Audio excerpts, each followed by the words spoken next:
ॐ स्थापकाय च धर्मस्य सर्वधर्मस्वरूपिणे अवतारवरिष्ठाय रामकृष्णाय ते नमः। जननीं शारदां देवीं रामकृष्णं जगद्गुरुं पादपद्मे तयोः श्रित्वा প্রণমামি মুহুর্মুহু।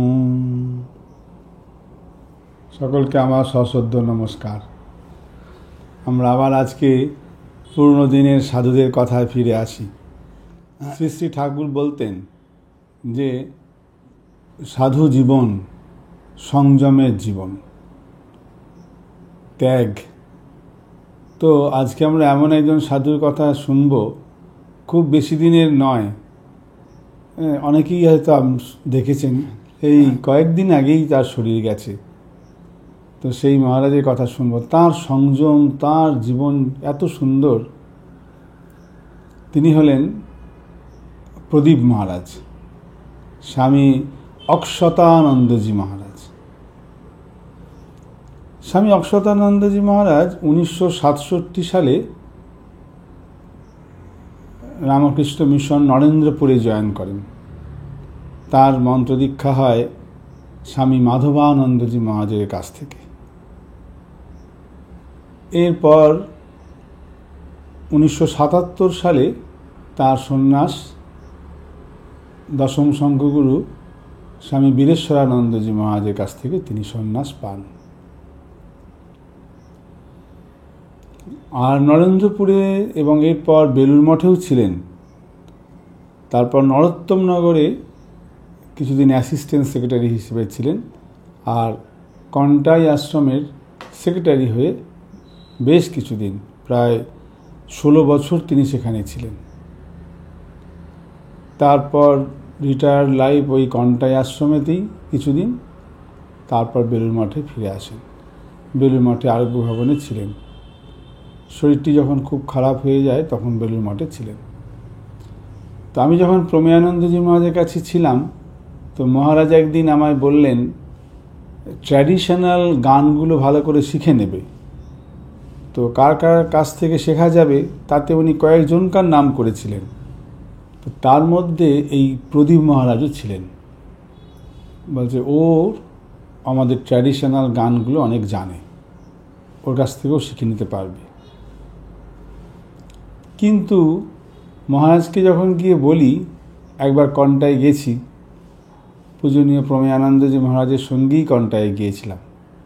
তো মহারাজের কাছে তার নাম শুনে তাকে একদিন বললাম যে মহারাজ, কিছু গান আপনার কাছে শিখব, আপনি একটু গাইবেন, আমি শুনে শুনে শিখে নেব। তো তখন উনি বললেন যে এখন আর ভাই গান টান বেশি করি না, গান টান করতে পারি না, হয় না। ঠিক আছে, পরে দেখা যাবে, এই ব্যাস, এইটুকু বললেন। তো ওনার জীবনে দেখতাম যে রুটিন লাইফ, কেমন রুটিন লাইফ। বেশি কথা বলতেন না উনি, খুব স্বল্পভাষী, চুপচাপ থাকতেন। তো সকালবেলায় আমরা কন্টাই আশ্রমে যখন ছিলাম সেই সময়তেই সকালবেলায় মঙ্গল আরতিতে গেছি, দেখি তিনি এসে ঠিক আগে থেকে বসে আছেন মঙ্গল আরতি। যে কদিন ছিলাম প্রত্যেক দিন একদম নির্দিষ্ট সময়ে নির্দিষ্ট জায়গায় এসে আগে থেকেই তিনি বসে আছেন, জপ ধ্যান করছেন। মঙ্গল আরতি হয়ে গেল, তারপর তিনি গীতা পাঠ শুরু করলেন। আর কেউই নাই, তিনি নিজেই। আর এটি একদিন আর দিনের ব্যাপার নয়, প্রত্যহ ওনার এক রুটিন। ঘন্টা বাজলো, ঠিক আস্তে আস্তে গিয়ে খেতে গেলেন, প্রসাদ পাওয়ার জন্য গেলেন। প্রত্যেকটি কাজ একদম সুন্দর রুটিন মাফিক। বসে বসে কারোর সঙ্গে গল্প গুজব করা বা অপেক্ষা করা কেউ আসুক তারপরে একটু কথা বলে একটু পরে না হয় যাবো, না, এইসব নাই। ঠিক একদম প্রত্যেকটি কাজ ঠিক সময় মতন করা, রুটিন লাইফ।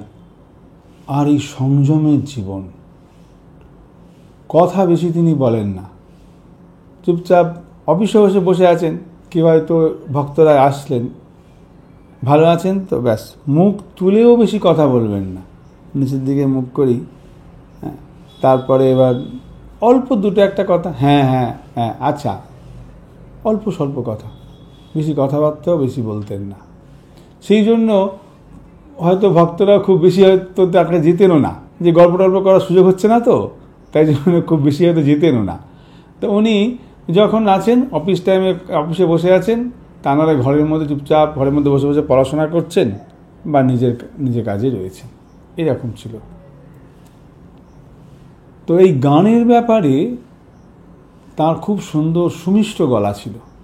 আমি গান শুনলাম একদিন, উনি একটা অনুষ্ঠানেতে, তখন ওনার অনেক বয়স, তো ওনাকে একটা ক্লোজিং সং গাইতে বলা হলো। সেটি সম্ভবত মঠ চণ্ডীপুরেতে যখন মন্দিরটা রিনোভেশন হয়, সে অনুষ্ঠান হয়েছিল, সেখানেতে আমরাও গিয়েছিলাম। তো সেখানে গিয়ে দেখলাম প্রথম ওনার গান শুনলাম। তো উনি একটি গান গাইলেন, এত মধুর, এত সুন্দর ভাব, শুনে তখন মনে হলো যে এই জন্যই বুঝি মহারাজ বলেছিলেন যে ওর কাছ থেকে গান শেখার জন্য। তো তিনি গান গাইলেন, উঠে চলে গেলেন, গিয়ে বসে পড়লেন আবার। তো এই গান সম্বন্ধে ওনার জীবনে একটা খুব সুন্দর ইতিহাস। উনি ভালো গাইতেন এবং বেশ দেখতেও সুপুরুষ ছিলেন, যেমন চেহারা তেমন সুন্দর, দেখতে বেশ সুন্দর ছিলেন। তো যখন উনি মঠে সাধু হন, হয়ে ট্রেনিং সেন্টারে আসেন, তখন ওই ট্রেনিং সেন্টারে বেলুড় মঠে আমার প্রিন্সিপাল ছিলেন ভব মহারাজ। তিনি খুব বিখ্যাত, অনেক দিন ছিলেন, খুব ভালো সাধু, তার সাধু জীবন সম্বন্ধে বলার নেই। তো যদিও আমি তাকে দেখিনি, তো এই ভব মহারাজ ছিলেন তখন ওখানকার প্রিন্সিপাল।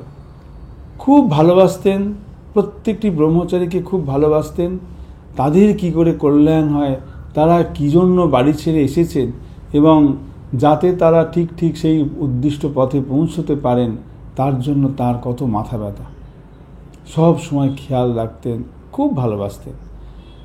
তো এই তার গান শুনে তখন অনেকেই মুগ্ধ হয়ে যেত, খুব সুন্দর গাইতেন। তাই ভব মহারাজ একদিন এই প্রদীপ মহারাজকে ডাকলেন, ডেকে বললেন, এই শোনো, তোমাকে একটা কথা বলি। বলে, হ্যাঁ মহারাজ। তুমি গান বেশি গাইবে না, তুমি তো সব ছেড়ে ছুড়ে দিয়ে এসছো সাধু হতে, ভগবানকে লাভ করার জন্য এসেছো। তো যা ভগবানের বিঘ্ন ঘটায়, ভগবান লাভে বিঘ্ন ঘটায়, সেখান থেকে আমাদের সাবধান হওয়া উচিত। তো তোমার ভালোর জন্যই বলছি, তুমি গান বেশি গাইবে না, একদম নিজে ঘরের মধ্যে বসে ঠাকুরকে শোনাবে, তাতে কোনো অসুবিধা নেই, ঠাকুর মা শুনছেন এই ভেবে তুমি শোনাবে, ভালো, তাতে সেটাতে তোমার সাধনার অঙ্গ হয়ে দাঁড়াবে, এগিয়ে যেতে পারবে। লোকজনের সামনে গান বেশি গাইবে না। তো মহারাজ বললেন, আচ্ছা মহারাজ, দেখো মানতে পারবে তো? হ্যাঁ মহারাজ। তো সেই থেকে ওনার, আমি যখন বলছি গান শুনলাম, ওই স্টেজের মধ্যে গাইলেন, তখন তার বয়স প্রায় 72, মানে 70-এর উপর এরকম ভাব বয়স সেই সময়। তার আগে উনি যে গান সেটাই জানতাম না। পূজনীয় প্রমেয়ানন্দজি মহারাজ বললেন বলে আমি জানলাম। তো তার গান, যখনই কেউ বলতো যে মহারাজ একটা গান শুনবো, আর আমাদের এখানে একটু গান, হয়তো লেকচার দিতে গেছেন আমাদেরই কোনো আশ্রমে, এ বললেন যে মহারাজ আপনার দুটো গান গাইতে হবে। না না না না না না না আমি গান গাইতে পারবো না। বেশি বললে তখন বলতেন, জানো তো আমার গান গাওয়া নিষেধ আছে। তো উনি গান গাইতেন না, কেননা এই গান গাইলে যেহেতু খুব ভালো গান করেন, লোকের বাহবা পাবেন, সবাই আহা মহারাজ কী গাইলেন অমুক তমুক, এবং এই সবের দ্বারা তার কোনো রকম যদি বিকৃতি ঘটে মনের বুদ্ধির, সেই জন্য মহারাজ তখন থেকেই তাকে বলে দিয়েছিলেন। তারাও তো জানতেন। তো ওই কথা উনি সারা জীবন পালন করে এসেছেন। বাইরে কোথাও গান বেশি গাইতেন না। হয়তো অনেক বয়সকালেতে শেষের দিকে কোনো কোনো সময় কোনো কোনো জায়গায় এক আধটা গান শোনা যেত। এই ছিল তার সংযমের জীবন। তা তিনি নরেন্দ্রপুরে ছিলেন, বহু ছাত্র তার হাত দিয়ে গেছে, বহু গার্জিয়ানরা তাদের সঙ্গে এসেছে দেখা করতে, যার পরিচয় হয়েছে, কতজনের সঙ্গে চেনা পরিচয়। কিন্তু তিনি যখন কন্টাই আশ্রমের সেক্রেটারি, নতুন হয়তো আশ্রমের কাজকর্ম হচ্ছে বা হবে, কখনো কারুর কাছে একটা পয়সা পর্যন্ত চাননি, কখনো চাননি। এত তো ওনার পরিচয়, এত ওনার পরিচিতি তো ছিল। ইচ্ছা করলে উনি চাইতে পারতেন, বলতে পারতেন যে এরকম আমাদের আশ্রমের কাজটা যেসব আছে যদি আপনারা কিছু দেন। তো আশ্রমে উনি কখনো কারোর কাছে চাইতেন না। আর খুব বেশি যে ডেভেলপমেন্ট ওয়ার্ক করেছিলেন তাও নয়, যদিও যেটুকু যা হয়েছে ও মায়ের ইচ্ছা হলে যখন আসবে, যেমন হয় হবে, ঠাকুরের ইচ্ছা হলে হবে, এইরকম। কখনো কারো কাছে চাইতেন না।